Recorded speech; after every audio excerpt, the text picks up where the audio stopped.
अगर 10 साल तक लड़कियों की हत्या पे विराम न लगा तो लड़कियां ढूंढने नहीं मिलेंगी। हम इस गांव में देख रहे हैं बहुत कम लड़कियां, इस गांव में भी बहुत कम लड़कियां। इसीलिए लोगों बेटी बचाओ और बेटी पढ़ाओ। अरे बेटी न होती तो हम और आप न होते, और हम और आप न होते तो हमारे तुम्हारे बाप न होते। इसलिए लड़कियों को मत मारो।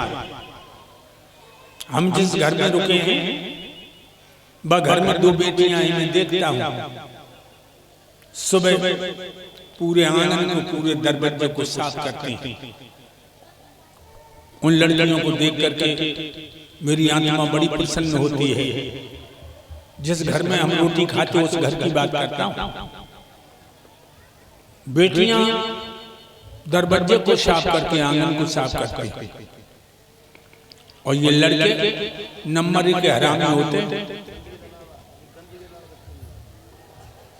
ये लड़के नंबर 1 के हरामी। इसलिए बेटी बचाओ बेटी पढ़ाओ। रानी पवन रेखा कोई औलाद नहीं हुई, लेकिन राजा ने अपनी प्यारी के दिल को न देखा। एक दिन की बात बताएं कि रानी पवन रेखा मांस के धर्म से निवृत्त हुई। जब महीना से निवृत्त हुई तो स्नान करके कपड़े बदले, 16 श्रृंगार करके आंगन में बैठ गई। महाराज उग्रसेन आए, रानी का चेहरा देखा तो मन मोहित हो गया। कहने लगे आज बड़ा श्रृंगार करके बैठी हो, क्या इरादा है? पवन रेखा बोली, प्रिया मेरा दिल चाहता जंगल में चलूं, ऋषि मुनियों की कुटियों पर चल करके ज्ञान की गंगा में स्नान करूं, जंगल की पावन हवा का पान करूं। राजा कहने लगे देवी दिल तो मेरा भी चाहता मैं तुम्हारे साथ चलूं, लेकिन कल कई मुकदमे अधूरे छोड़ दिया निपटाने हैं, इसलिए तुम चली जाओ, मैं फिर कभी चलूंगा तुम्हारे साथ। मेरा सफेद घोड़े वाला रथ लिए जाओ, संग की सहेली लिए जाओ। पति की आज्ञा पा करके 7-8 लड़कियां सहेलियां लेकर पवन रेखा चली। एक लड़की रथ हाँकने बड़ी होशियार है, रथ हाँक रही है। जंगल में पहुंची। जंगल की शोभा तुम्हें कैसे बताएं भक्तों? तो ये श्रीमान प्रिंस यादव जो इसी गांव के रहने वाले हैं, हमारे परम धन्य गुरुदेव जी को 501 रुपए सम्मान करते हैं। भैया को लंबी आयु में सद्बुद्धि प्रदान करें। वृंदावन बिहारी लाल इनकी हर तरफ। मेरे भाइयों, पपिया की क्यों क्यों पिया के बोलो की याद दिला रही है। कोयल की कूं कूं अनंग जगा रही है।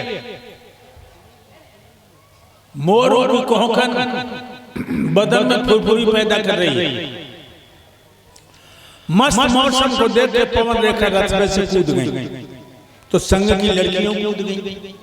लड़कियां हो गई पश्चिम की तरफ, पवन रेखा हो गई पूरब की तरफ। इतनी मस्त हो गई मौसम में कि रानी को नहीं पता लगा कि लड़कियां हमसे दूसरी तरफ चली गई। लड़कियां पता नहीं लगा कि महारानी हमारे बीच से अलग चली गई, बहुत दूर निकल गई। हमारे सामने में 4-5 खेत दूर निकल गए। हाय दैया, जंगल में बड़े बड़े जानवर, शेर, भेड़िया, बंदर, भालू, अजगर, चीते, लकड़भग्गा, उन जानवरों को देखा। पवन रेखा आंखें बंद करके चीखने लगी, दीदी हमें बचाओ, जादूगर मेरी तरफ आ रहा है। बहन जल्दी आओ, बंदर मेरी तरफ आ रहा है। दीदी जल्दी आओ, शेर मेरी तरफ लपक रहा। लेकिन लड़कियों का फासला हो गया। तब तक दुर्मुल्क नाम का राक्षस आ गया। जोबा ने पवन रेखा के जोबन को देखा। मेरे भाइयों, बाकी आंखों में वासना आ गई और राक्षस ने पवन रेखा के दूल्हा उग्रसेन को रूप बना लिया।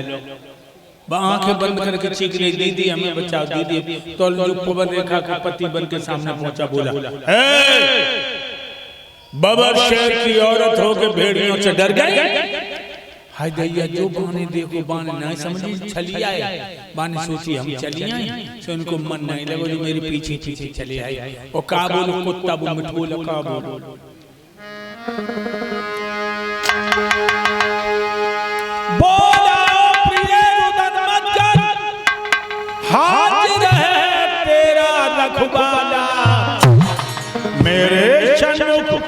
तुझको देखे कौन भला हिम्मत वाला।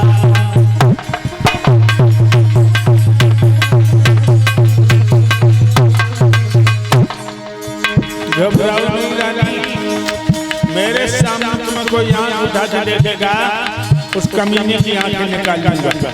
आई भोली भाली ना जान पाई मेरे जो जाना है बन सोची हम चलिए इनको मन नहीं लगो मैं पीछे पीछे चले आया। कहा बोलो कमीना आयस बहार का सुख लूटे जो बन भी बन को दिखलाए, जो बन के खिले हुए गुण हैं जो बन से इनको सलाए।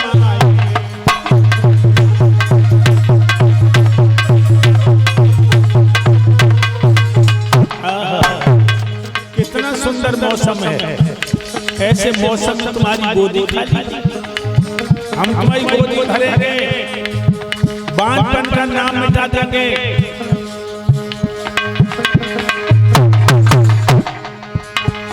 जल्दी हो जा तैयार प्रिय, आ जाए यहाँ पे कोई बसर नहीं, नीचो घूमट करके बोली मैं कब तुमको तैयार नहीं, राजा कब तुमको तैयार नहीं।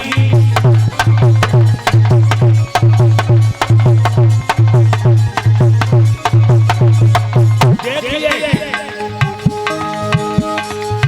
धोखे से बनी चले करो सती संभोग,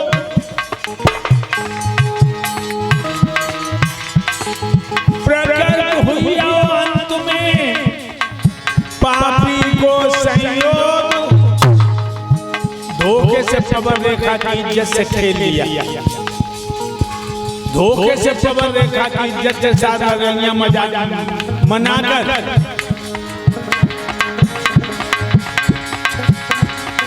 अरे ठग मिलिया पीछे डगरिया में धन की लई लूट गया।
पवन रेखा की इज्जत से खेल के जब दुश्मन असली सूरत में आया, पतिव्रता के पैरों के नीचे धरती खिसक गई, आंखें फटी की फटी रह गई, दांत पीस के बोली ओरे बेहिया ओरे बेशरम ओरे लुच्चा, तूने मेरे पति का रूप बनाकर मेरा धर्म रूपी दीपक बुझा दिया। मेरा धर्म रूपी दीपक न बुझा होता मैं तुझे जला के राख कर देती। बोल कमीना तू ही मेरे ऊपर था, मैं अपने पिया को मुंह कैसे दिखाऊं।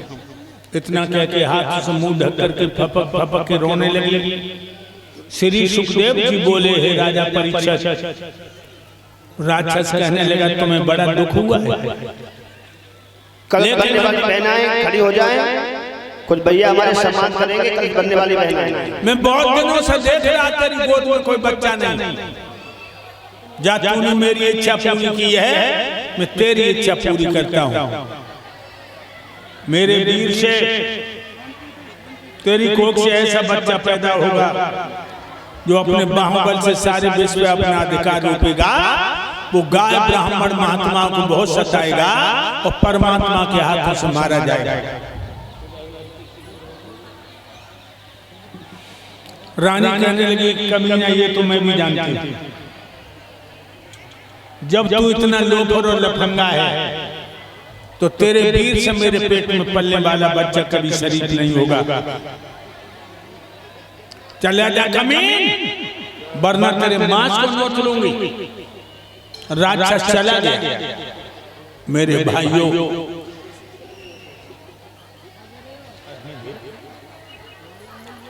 पवन रेखा खड़ी खड़ी कांप रही है।